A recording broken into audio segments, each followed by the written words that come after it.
यस्वानुभावमखिलश्रुतिसारमेकम् अध्यात्मदीपमतितीर्षतां तमोऽन्धम् संसारिणां करुणयाः पुराणगुह्यम् तं व्याससूनुमुपयामि गुरुं मुनीनाम् यस्वानुभावमखिलश्रुतिसारमेकम्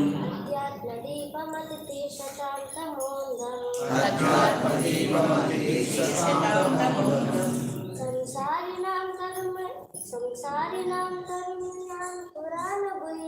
संसारिणां करुणयाः पुराणगुह्यम् तं व्याससूनुमुपयामि गुरुं मुनीनाम् यस्वानुभावमखिलश्रुतिसारमेकम् अध्यात्मदीपमतितीर्षतां तमोऽन्धम्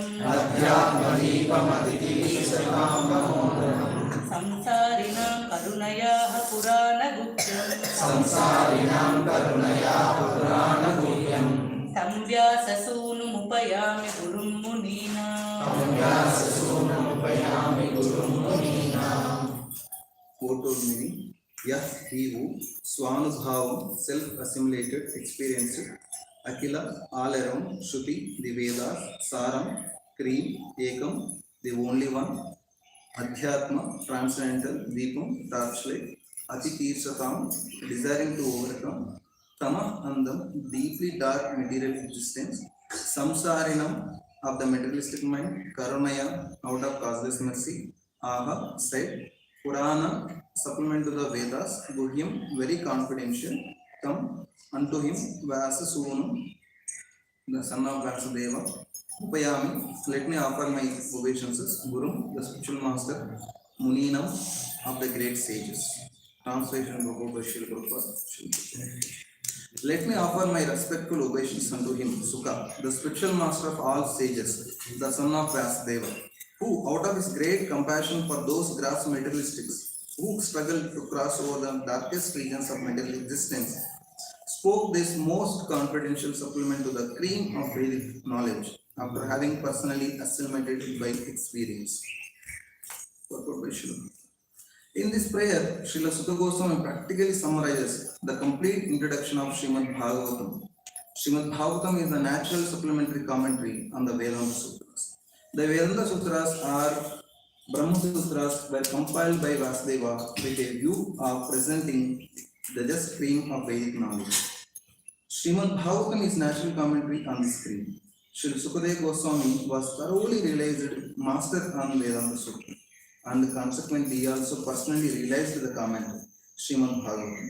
And just to show his boundless mercy upon bewildered materialistic men who want to cross completely over nations, he recited for the first time this confidential knowledge.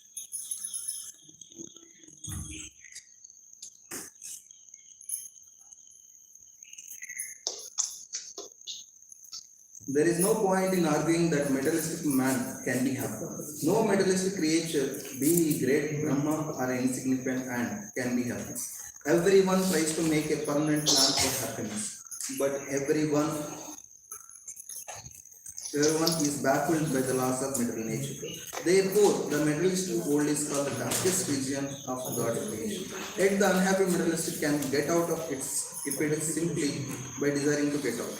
Unfortunately, they are so foolish that they do not want to escape. Therefore, they are compared to the camel who relishes thorny twigs because he likes the taste of the twigs mixed with blood. He does not realize that it is his own blood and his tongue being cut by the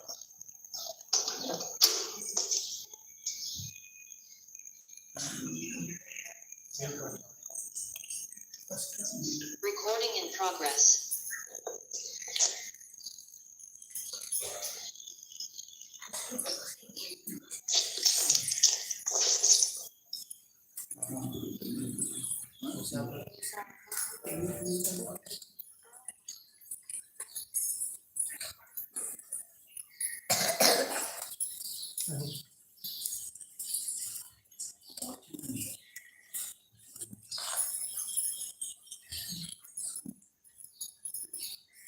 Therefore, they are compared to the camel who relishes thorny twigs because he likes the taste of the twigs mixed with blood. He does not realize that it is his own blood and that his tongue is being cut by the thorns. Similarly to the metalist, his own blood is as sweet as honey, and although he is always harassed by his own material creations, he does not wish to escape. Such metalists are called karmis. Out of hundreds and thousands of karmis, only few feel tired of mental engagement and desire to get out of this labyrinth. Such intelligent persons are called jnans. The Vedanta Sutra is directed to such jnans, but Srila Vasudeva, being the incarnation of the Supreme Lord, could foresee the misuse of the Vedanta Sutra by unselfish men, and therefore he personally supplemented the Vedanta Sutra with the Bhagavad Purana. It is clearly said that this Bhagavatam is the original commentary on Brahma Sutra. Srila Vasudeva is also instructed the Bhagavatam to his own son, Srila Sukadeva Goswami, who was already at the liberated stage of transcendence. Srila Sukadeva realized it personally and then explained it. By the mercy of Srila Sukadeva, the Bhagavata Vedanta Sutra is available for all those sincere souls who want to get out of this material existence. Srimad Bhagavatam is the one universal one unrivaled commentary on Vedanta Sutra. Srila Shankaracharya intentionally did not touch it because he knew that the natural commentary would be difficult for him to surpass. He wrote his Sharirika Bhashya and his so-called followers deprecated Bhagavatam as some new presentation. One should not be misled by such propaganda directed against the Bhagavatam by Mayavadi school. From this introductory shloka, the beginning student should know that Srimad Bhagavatam is the only transcendent literature meant for those who are Paramhamsas and completely freed from the material disease called malaise. The Mayavadis are envious of personality of Godhead. Despite Sripad Shankaracharya's admission that Narayana, the personality of Godhead, is above all material creation.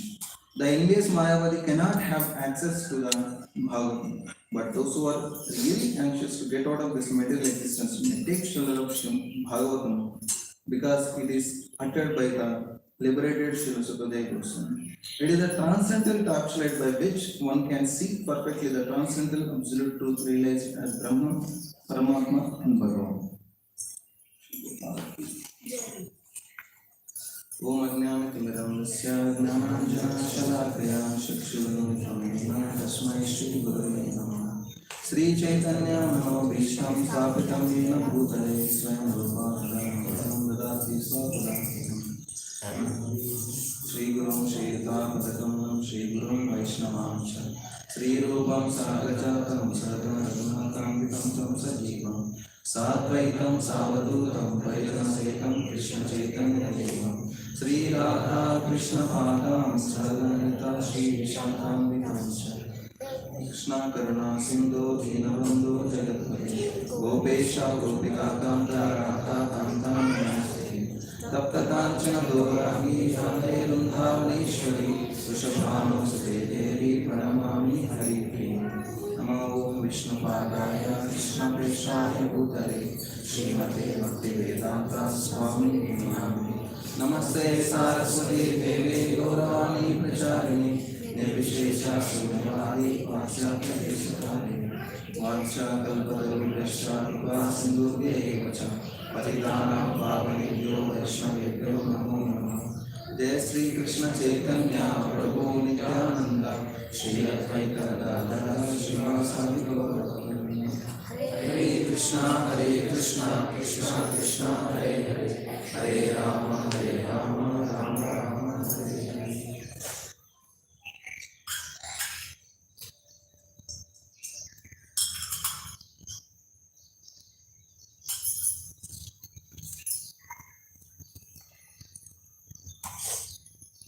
Hare Krishna. Thank you all for joining morning class. I am utterly unqualified to speak Bhagavatam, but my seniors have ordered me to speak something, so surely I will speak. Whatever I share, most of them are borrowed realizations. I don't have any personal realization on this. So I don't want to waste much of your time. So let's get into this. So this is one of the most beautiful shloka of Bhagavatam. The context of this shloka is like this is the second chapter of first canto, where in the first chapter, in the first canto, the Naimisharanya sages has asked the questions, the six most important questions to the Sutta Goswami. So before answering those questions, Sutta Goswami is offering his respects in the glorification of his spiritual master, Sukadeva Goswami, from whom he has heard Bhagavatam.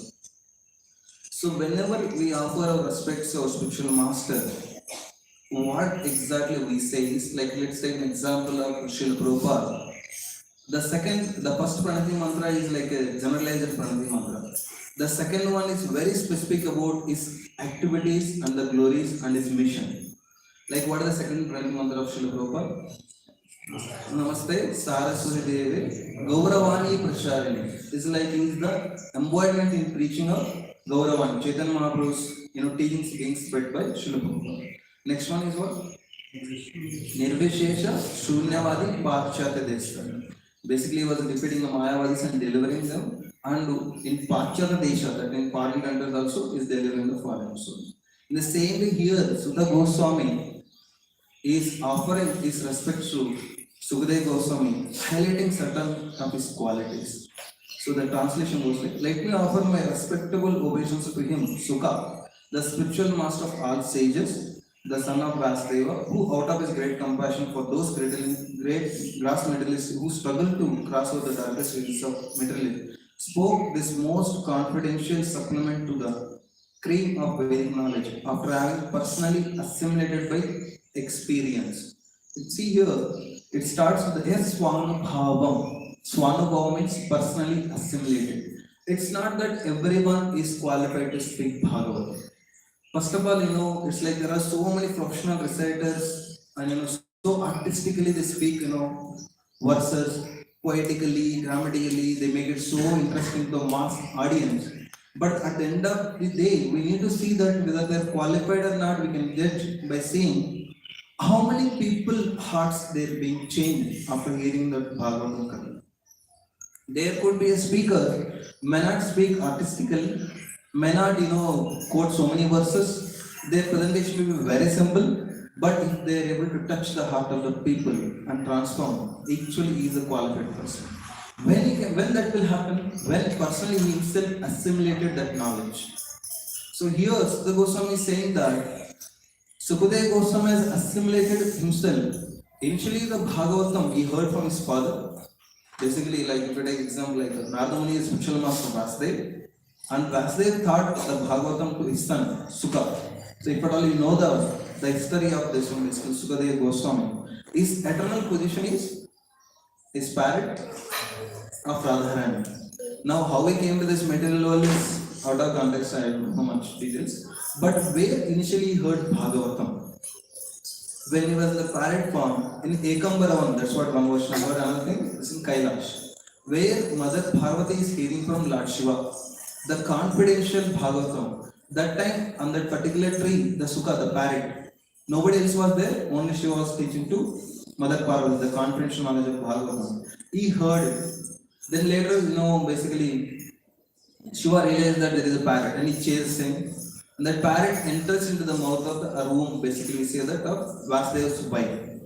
So then he becomes a Sukadeva Goswami and he stays in the womb for almost 16 years. Then he is not coming out, having I was just scripting one boy, Tulsi, that I don't know that boy, to put water. For almost not even 1 minute I was not able to hold him on my But carrying 16 years boy in the womb, it's kind of quite challenging. So then mother was suffering and Vasudeva was unable to see that suffering. Then he called basically, Krishna from Dwarka. Krishna came and he assured that Sukha that this material world will not fall down, even if you come out. Why he was staying inside? Because if he comes out, basically he is fearing that Maya may capture him. Staying in the womb is not so comfortable situation. It's like for us, if somebody keeps us in a room, let's say for 12 hours or 24 hours, it's a hell for us. Forget, they may supply food or whatever it may be, it's like jail. Now being in the womb, there is no light, nothing, but he is ready for that being there. instead of coming out and being captured by Maya. He is ready to tolerate those things. But Krishna assures for Loka Kalyanam of this Bhagavatam has been spoken. He is Trikala, he knows everything. So Sukadeva Goswami has to come outside. Then he comes outside and the assurance of Krishna that he will not be captured. After coming out of this, not that he is staying at home or carrying out the operation.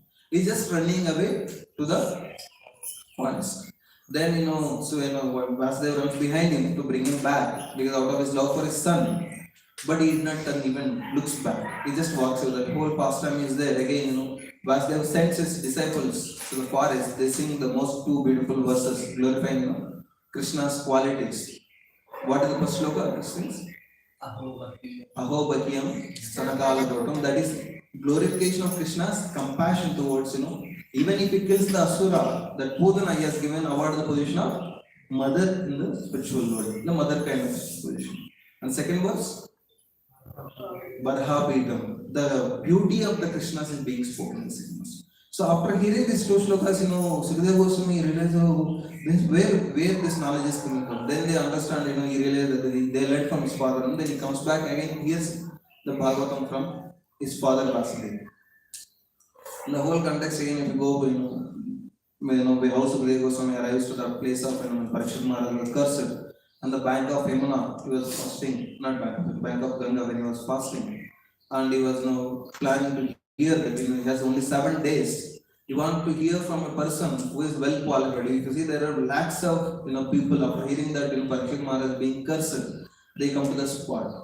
Out of lakhs of people or munis or sages, the most elevated person was Sukadeva Goswami. We are not minimizing the quality, because in the audience who was sitting, Narada Muni was there himself, Vasudeva was himself.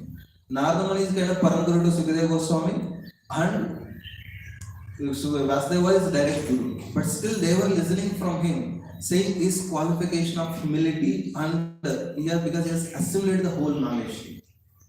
And his maturity in such a way that I don't know how much it is true. It's not whatever Sukadeva Goswami spoke in Bhagavatam, it's not just happened in this Brahmanda. He has chosen from all Brahmandas. Whatever the essence, whatever is making sense to speak to Sukadeva, so Parikshit Maharaj. I don't know what is authentication of this statement, but I heard from senior devotees in this.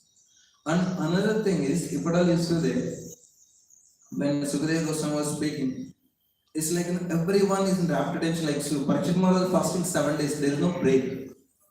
We can see how much he was not wearing even clothes or something. Sukadeva Goswami is completely on the transcendental level. He was a liberated soul by birth himself. There is no question that if somebody is born, basically we say that everyone is born as an ordinary living entity. Even not even basically human being. When he becomes a human being? When he has his next birth, that is visa. When there is a purificatory process. But for him, these all things are not required even. He was liberated with birth himself. That he was the most qualified person who was speaking Bhagavatam. So that's why he's glorifying that he has assimilated those knowledge himself. See, he was being elected to speak Bhagavatam to the person who is dying in next 7 days. It's like an emergency. It's not that if not today, next some other day somebody can speak this shloka. No, it's an emergency. Who can speak? The person, the well qualified. So everyone unanimously elected Sukadeva Goswami to speak. And there is so many pastimes of Sukadeva Goswami, how his senses are so controlled. Even when his father was chasing, when he was running away to the forest, some girls were taking bath in the pond on the path. So when Sukadeva Goswami was running in that path without clothes, and they were taking bath in the pond without clothes, they did not worry about it. He is 16 years young boy, but they did not consider. But when behind Sukadeva Goswami, Vasudeva was running behind, they were trying to close their bodies with their clothes. So Vasudeva was surprised, and he asked the girls, see, I am like your grandfather, I am that my age, and my son is of 16 years old, and when he is running, you are not bothered. But when I am coming, then you are trying to close your body. What exactly it means? He says that, see, Sukadeva Goswami is beyond body. He is in the transcendental level. Because of which he doesn't see the bodies anywhere, he just sees the souls. Whether it's human being, male, female, caste, color, doesn't make sense to him. But when it comes to you are a Grihastha. Grihastha means you should make a distinction between a male and female. Otherwise, you have no question of you are also Brahmana, there is no doubt about, but you are a Grihastha, you should make differences. So we can see in another quality of Sukadeva Goswami, In any home, how much time he stays? Just to how much time it takes for milking a cow. It's not a just going for milk and milk. In general, we know that any great soul visiting any house, the purpose is to elevate. It's not that Sukadeva Goswami is feeling hungry and he is going for milk or something. They're beyond body. If at all you see, our Goswamis, Raghunath Goswami is just drinking 3 drops of buttermilk. They're beyond body. They're so absorbed in the Katha Leela of the Lord. They don't require any bodiness. It's not that they're torturing their body. Please understand. Like sometimes we feel our great soul, our position as such a great souls, and we torture our bodies. Nothing, they don't torture their bodies. They are on such a transcendental level, they're beyond bodily importance, they don't feel the need for that. They are relishing the spiritual world, pastimes of Radharani and Krishna and they're devotees. What is bigger these material things to taste? There is no taste for them. They don't feel the need. We need not to torture our bodies and suffer and later, say that because of this happened. We need not to torture our bodies. We can take care of our bodies and remember Krishna. At least I feel that is good. So when it comes to the context again, when you offer the respects here, Sukadeva Goswami so specifically is choosing the words. We'll go by word. How we know? The first word is Swanubhava. Is assimilated. The measurement is whenever anyone speaks Bhagavatam, we can see if there is a change in the heart of the disciples who are listening, then it's a qualified person. If we say, Prabhupada speaking tapes, there are no much, Prabhupada quotes so many slokas, but there are not so much, artistically singing and reciting or something. But how many people has transformed into Vaishnava?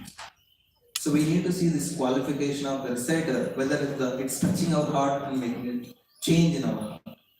So, when even one more thing I just wanted to highlight here is, even when you offer a pranati mantras, it's not that we just do it ritualistically every day. Like we come every day, we offer pranati mantras to Prabhupada and deities. It should not happen just robotically. I have from one of the senior devotees one statement. I love this statement. He says devotional service should be performed intentionally, not accidentally. Accidentally means you're just walking. It's like the story of Bhakti Siddhanta Sarabha says the person who purchased popcorn. In the olden days the popcorn was not packed like 8 bags right in polythene we When it's a paper, they used to make a conical shape. Then that they used to put the popcorn. How many of you seen that now also they pack like certain things? The conical one. So he was popcorn he was carrying to home to eat. While going to the home, what happened? The air was blown a little heavy. The popcorn started flying here and there. Then he started chanting Govinda, Vishnu, Madhava, thinking that popcorn is going, let me offer to Vishnu. It should not happen in our life. The bhakti should be performed intentionally. Like even attending morning program also, how many times you are consciously that I am coming to please Krishna? When you are hearing, let's say, Guru Ashtangam, how many times you are consciously thinking that this is a glorification of our Guru? Or you are just going along with the tune? How many times recently Prabhuji was Madhaprabhu was quoting it now?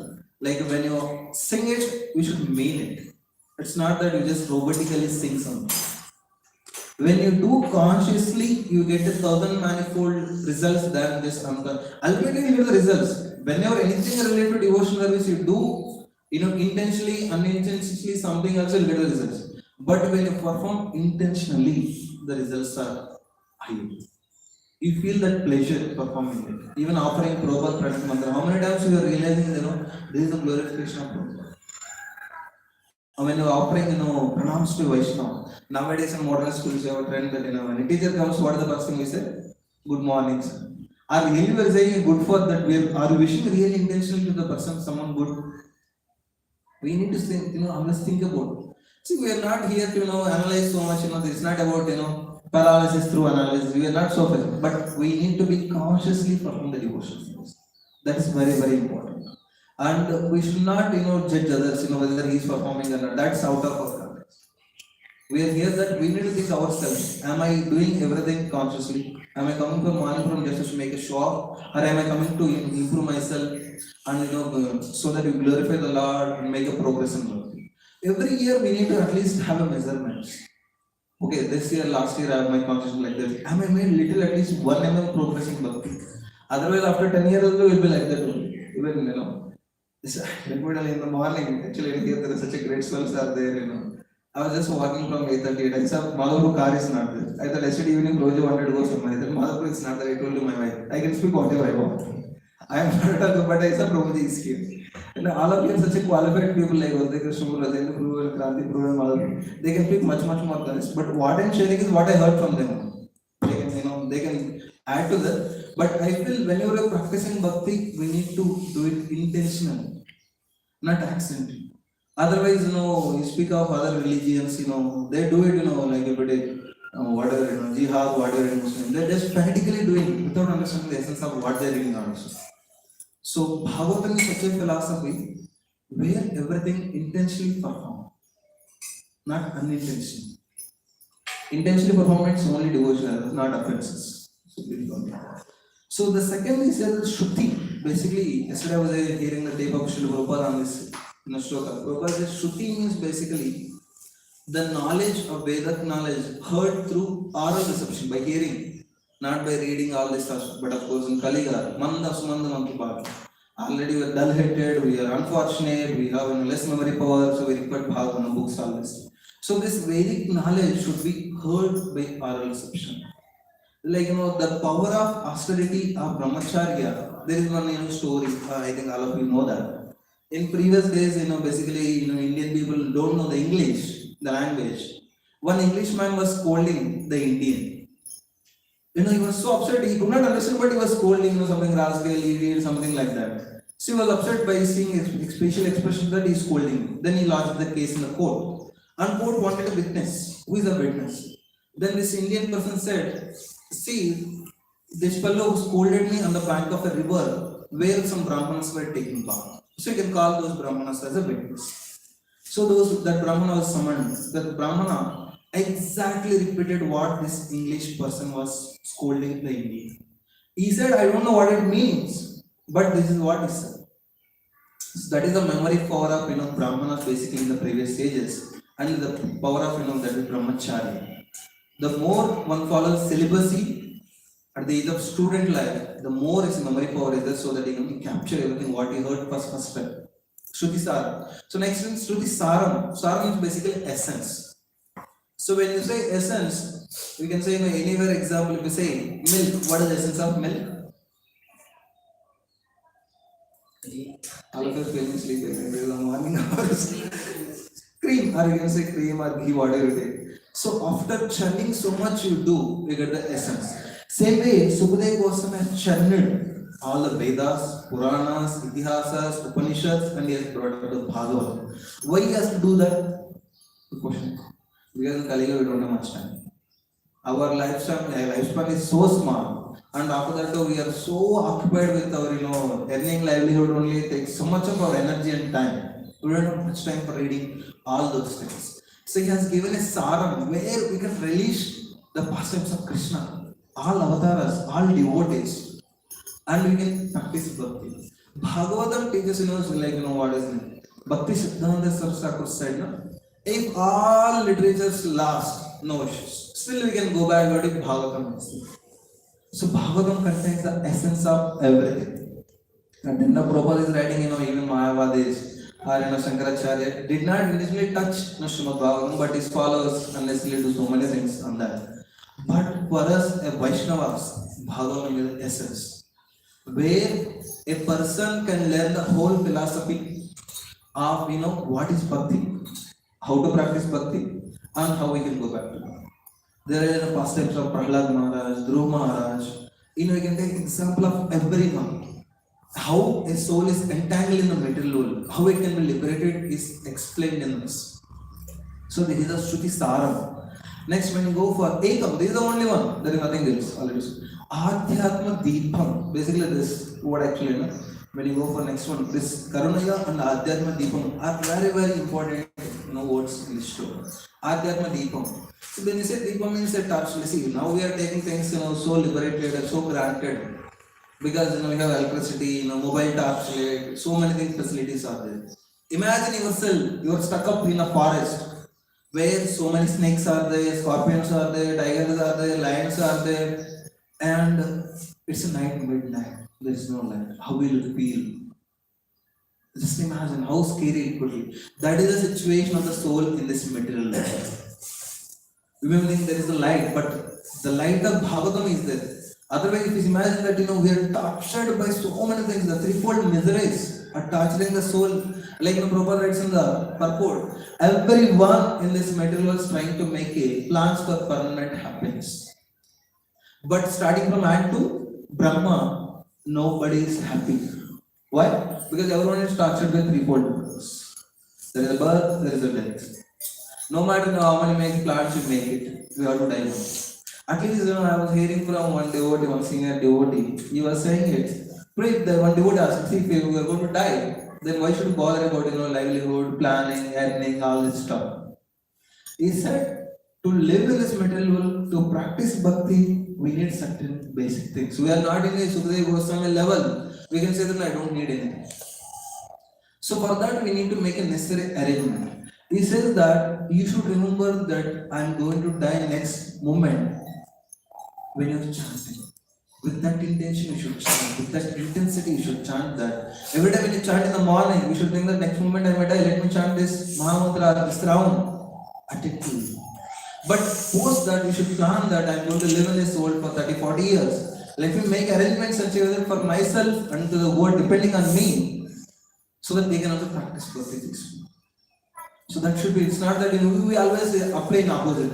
When you're chanting, we are so inattentive. Bhakti Thakur says inattentiveness is the mother of all offenses.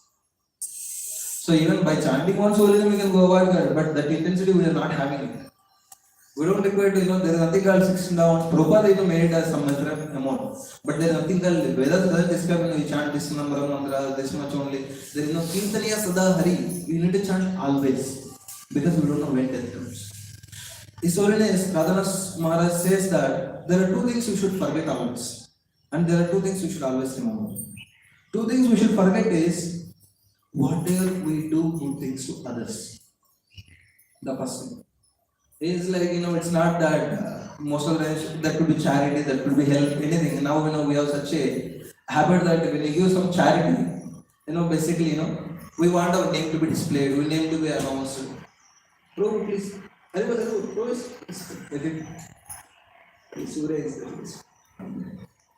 So basically, our name should be displayed somewhere, announced, so much. But even in Bible it said, the donation the charity which is given in the right hand, left hand should not know that in right hand you are given something.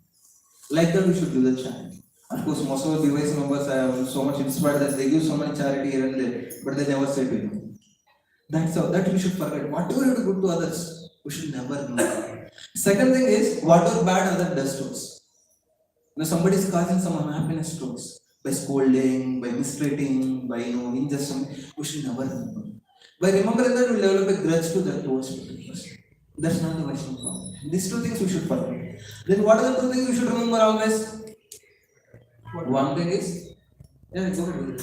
Whatever good someone others have done to us. Yes, that's there. That's always there. But there is one more thing is very important. One more thing always we should remember that death can come at any time.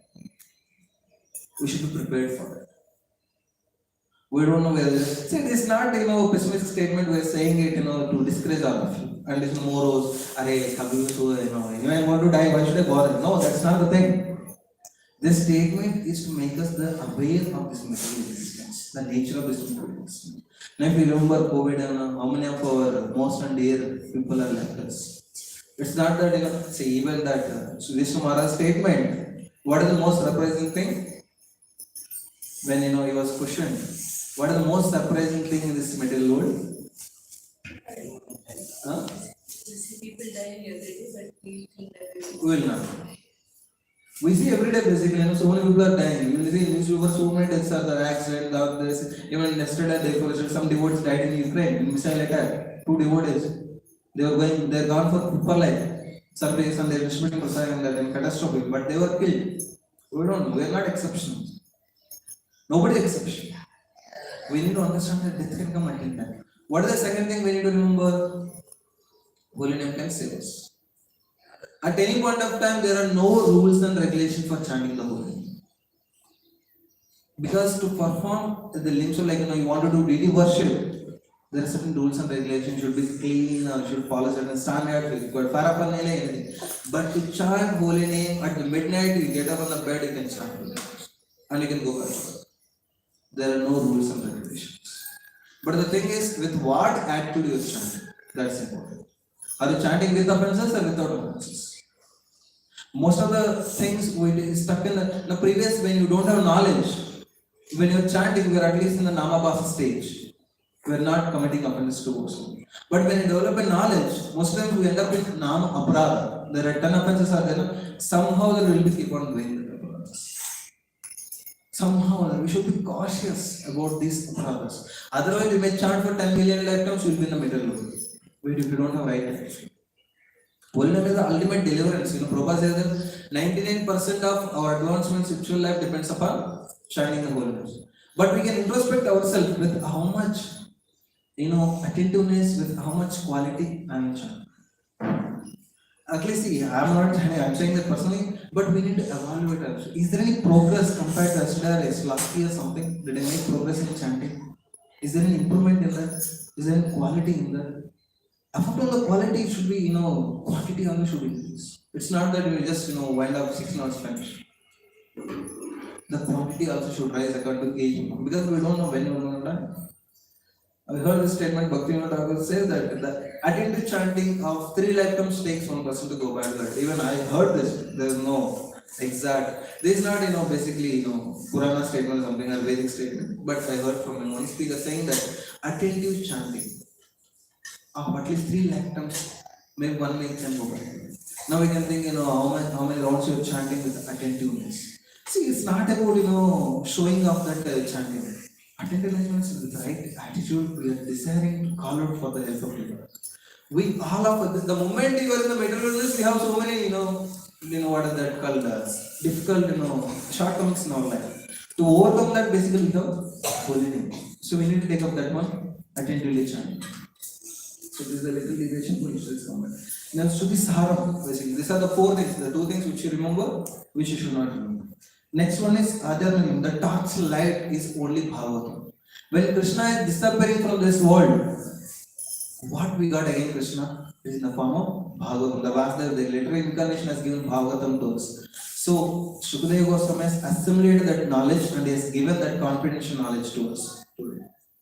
Next one, we go for Samsarinam. This one. Tama Andam, okay, deeply dark material existence. Because you can see, you can analyze our bodies, how much torture we are going through every day. So many challenges to our bodies, so much trouble is giving. This is material world, is in Prabhupada, it's in a purport also. This is the darkest region of God's creation. And still we are making so many plans to be happy, even including myself, I'm just saying. We are making see, whatever plans we make, ultimately we'll be convinced that I'm not going to be happy in this material world. Our goal should be always going back to God. When it comes to samsarinam, the materialistic men. Why this word samsara? Samsara means this material existence. Samsara who are struggling here with all defects, with all struggle, threefold miseries, all this stuff. And next one it says karunaya, out of causeless mercy. So let's have a 5 minutes, then we'll wind up this one. Karunaya is there basically, compassion.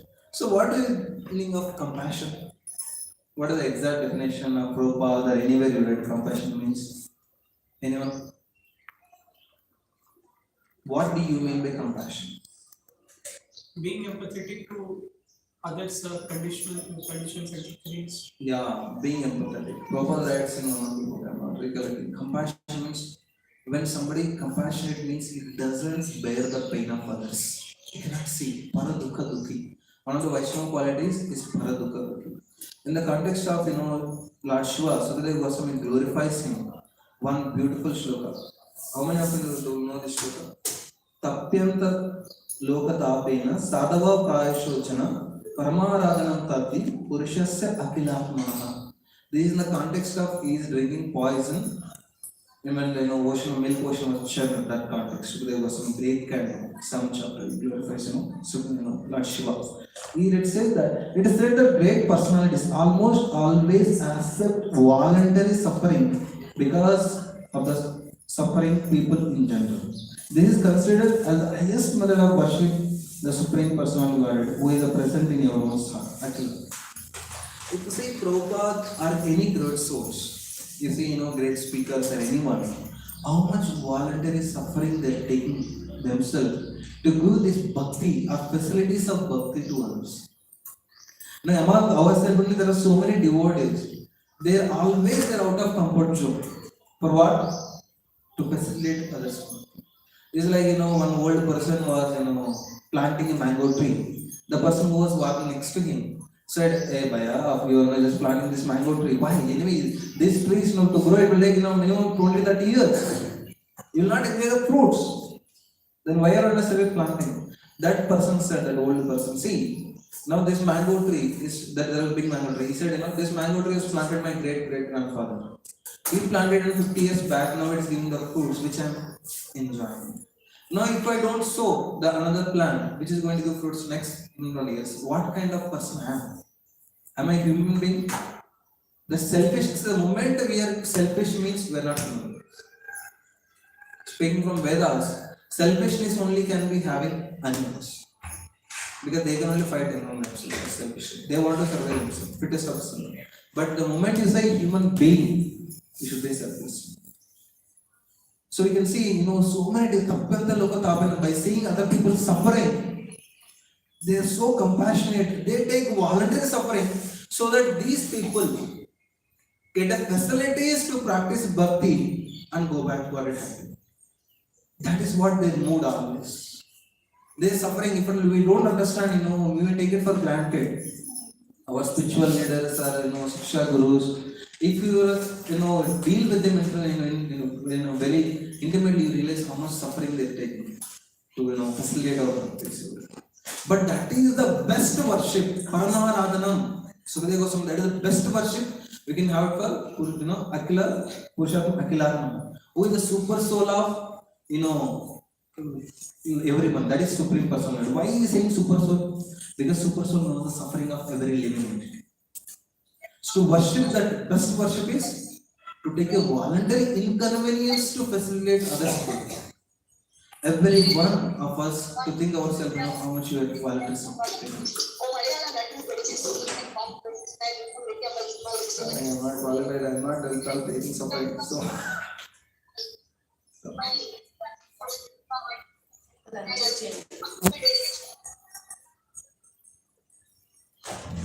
So we need to understand that are we taking any inconvenience? Prabhupada is taking so much inconvenience. At the age of 70 years he has gone, there is no mercy. Even now actually title was given as Compassion of Sukadeva Goswami. But when you see they are liberated people, they can be spiritual and be happy. Why they have to take so much of struggle, coming this material suffering so much to inspire us? Why they have to do that? They are out of compassion for towards us. But are you basically, are we having that patrata to take that compassion? What is that patrata we should have? Anyone? To receive that compassion, what is that patrata we should have? What is the qualification that patrata makes us to a recipient for that compassion? Gratitude. Sincerity. Sincerity with humility makes us qualified to receive that. It's like great devotee's compassion is like a rain or like a sunlight. It's available for everyone. But unless until we have patrata to receive it, that patrata is basically the sincere humility we should have. That is very, very important.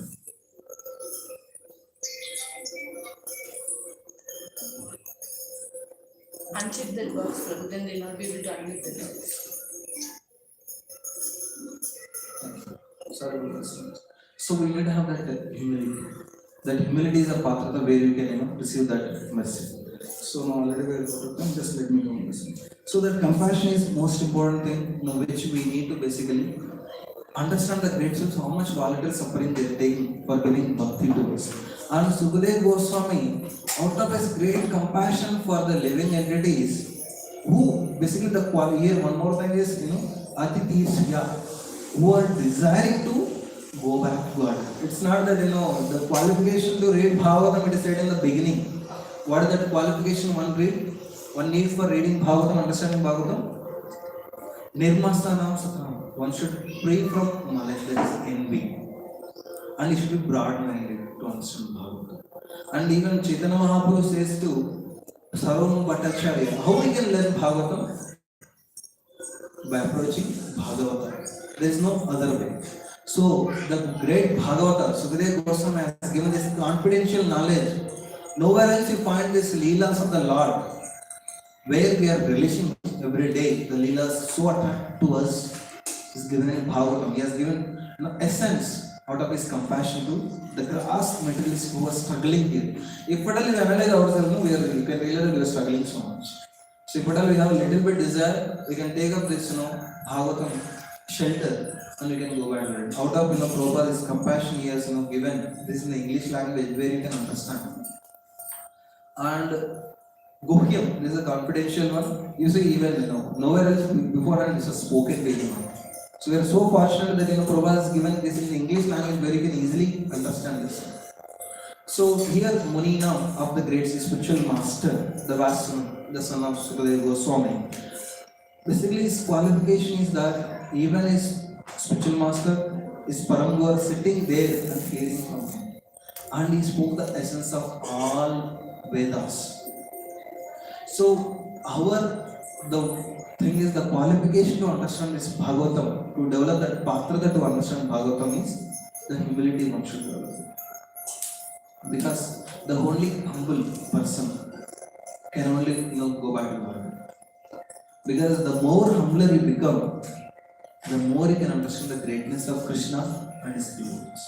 The more you understand the greatness of Krishna and his devotees, the significant or the things which are of this material, they become so insignificant in our life. They don't bother us and touch us. Most of the times, Kunti Maharani prayers, Sukadeva Goswami is also discussing. She was inviting difficulties so that Krishna can be there to protect and be there. But I was just thinking and contemplating my life. Whenever those difficulties are there, I was not remembering Krishna. I was just always figuring out how to solve. Basically, I was taking shelter of my mind to solve those difficulties. Here, I'm not saying here that we should not look after the solution. We should always act. Like when you have fever, doesn't mean that just depend on Krishna. No, obviously we depend on Krishna and the higher level is cured. But we need to do our responsibility as taking a medicine. So this is very, very important.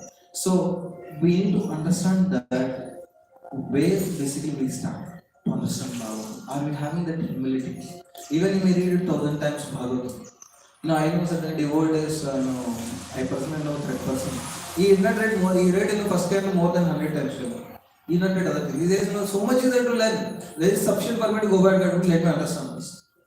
I'm not saying, all of you do not read other things. But the reading should be done with humility. Not with, mental speculation that, something you are getting rasa of mental speculating. Or not in the mode of, developing a information, what is that, grasping information. That I know much more than you. But this is spoken here. That's not the purpose of it. It is very confidential knowledge. Today, person out of his compassion has given to us. We need to take it with the right spirit. That right spirit is very, very important. Another thing, let me end up this. The compassion to proper writes in purport. Compassion to the dress of a drowning man is it useless or is it senseless? See, we show certain times compassion to whom? Our bodies, no one else. Most of the times we are so selfish. Most I'm not speaking all of it, I'm speaking.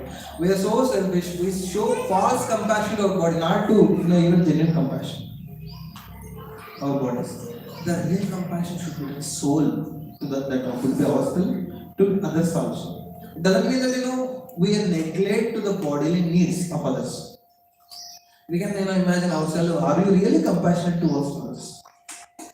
I mean, when you say, when there is a simple example, let's say there are certain beggars and poor people who are looking after something. Are you really compassionate towards them according to your capability? Are you giving really some food or something, some prasad to everybody? I'm not saying, you go to the beggar and say, I should be compassionate to his soul. So let me sing a Bhagavatam or let me sing, Muhammad, let me give. They might not able to accept it. So according to time, place, circumstances, we should be compassionate for the body, mind and the soul. And then ultimately, we should be compassionate towards that soul to gradually elevate them so that they can release the Krishna Prema. Unless until you give this, see, if this is your intention to give Krishna Prema to that person and you facilitate anything else, that is the true compassion. You facilitate whatever is needed for that bodily, mental, anything. But when your intention is to elevate him to Krishna Prema, that is a genuine compassion. And one thing I said is we are showing false compassion to our body means, see, we are not taking care of our body as a problem. We are just going with our instincts of, not caring our body, and one day it's giving a damage. We are not able to practice for it. So let us be compassionate to ourselves first, to our soul and our body, and be compassionate to ourselves.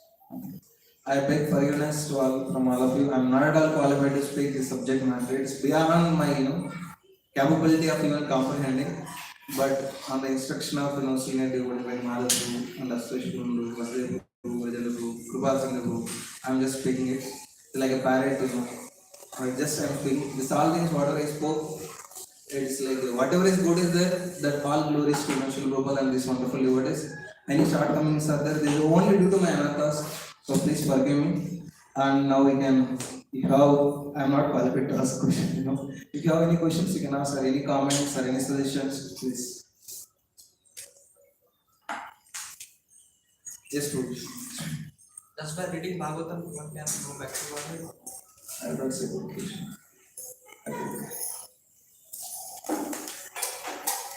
Just by reading Bhagavatam, one can go back to Godhead. I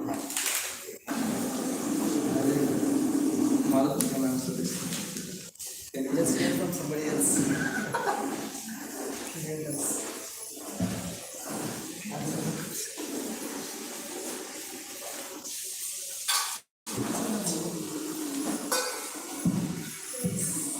Somebody asked me a question just by reading Bhagavad Gita. Can one go back to Godhead? Same question. I told him that Bhagavad Gita as it is. Yes. Why? Because Bhagavad Gita slokas many people recite, Bhagavatam stories many people tell. But unless we hear what is exactly going on in Bhagavad Gita, that only Srila Prabhupada and Acharyas can understand. If we understand what they are saying, yes, we implement also. Once we understand, we go back to God. In fact, Prabhupada wrote in the first canto, introduction to Bhagavatam, he said, anyone who reads 9 cantos, they will be liberated. Just tell some statement like that is there, liberated. And then 10th canto, after that, one reads 10th, 11th, and 12th cantos, definitely they'll go back. Not by reading the stories like in a comic book, but understanding what the acharyas are saying, what is the commentary, because what is going in the mind, they only will understand. So by holding our life like that, yes. But even by hearing the name of Krishna, anything related to Krishna, that is always purifying. Correct. Yeah. And those who read Bhagavatam, they don't want liberation. That's very clear. Yeah. Drastically go back to Godhead. They'll go back to Godhead. Yes, even going back to Godhead is also rejected. Who is going to, somebody is going to speak about Vrittasara. He is telling that nothing I want. I only want your devotional service. The mood of Bhagavatam is not even going back to Godhead. Yeah. So you want to read going back to Godhead means actually we are not taking spirit of Bhagavatam. Yeah. I just wanted to add what Paul said. So basically, reading what happens, I heard from Monsignor, reading enforces what you know already. We can only, like when I am reading this yoga, I can only understand according to my level. What is inside the guhyam, the actual knowledge you may not able to assimilate it. But when you hear from the realized souls, when we hear from someone, they reinforce their realizations on us. So when you read it, we can only realize according to our level of capability. But when you hear it, that's always visible. Of course, this purports are Prabhupada is you're hearing actually, from Prabhupada. But still, hearing makes always Shravana, that's why it's much more higher than hearing from the great devotees' lips. Like but Bhagavatam also, we say Sukha basically is tasted by the lips of Sukadeva Goswami. It has become much more tastier. in Bhagavatam. Saying when you hear it from someone, it has more advantage. As Prabhupada already pointed out, the Bhagavatam spirit is not a go by. Very Chaitanya Mahaprabhu says at the Exorcism last verse, Janmanam, basically lifetime after lifetime, I want to serve. Any other questions? Patana, no, even in the Gita Mahatma, it said Arjayana. Patana is different from Arjayana. Yeah. Patana is purifying, but Arjayana will make it your way of life. Thank you all. Please forgive me. Srila Prabhupada ki jai.